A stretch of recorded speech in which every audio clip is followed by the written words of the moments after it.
Space and the International Space Station offers researchers like me an opportunity to find the key variables to crystal growth.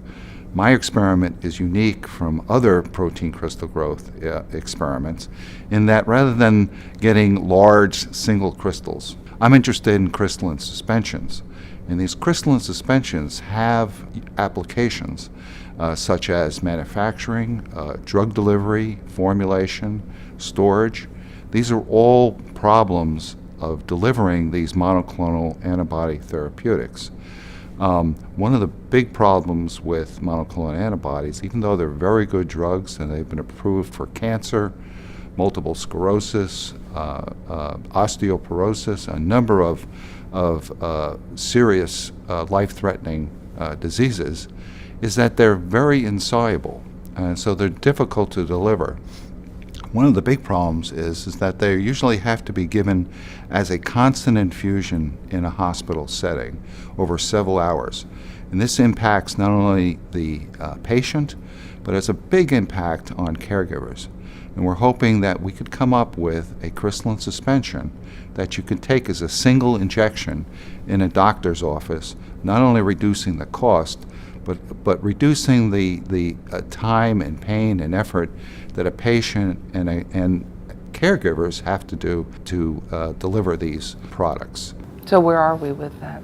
We on Earth are in the process of making concentrated crystalline suspensions, and we're hoping that microgravity, because we get reduced sedimentation, that we get reduced convection currents, and reduced molecular motion, that this will translate into larger, pure, more uniform suspensions. And I want to emphasize uniform, because for drug delivery, it's very important that you have each individual particle has a predictable dissolution rate to make our drugs as effective and safe as possible.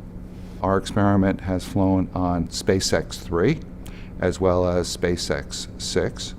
From SpaceX 3, we're very happy to say that we got crystals that were larger and higher yield. This was our proof of concept flight, and we're very happy to see that this really mimicked the results that we had gotten from our earlier space shuttle missions.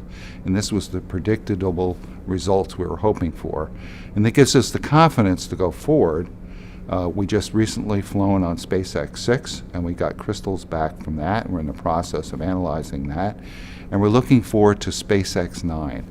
And SpaceX 9, we hope that we can finally make crystalline suspensions in the quantity that we need to do the analysis that we want to do, to really figure out what are the key variables for making really high quality preparations suitable for pharmaceutical applications.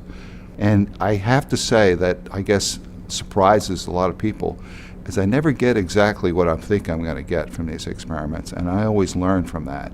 And I always tell people that I've learned how better to grow crystals on Earth by growing them in microgravity, because the focus of the efforts that I have to put in to make these experiments work forces me and forces our team to focus on the fundamentals of what we're really trying to do.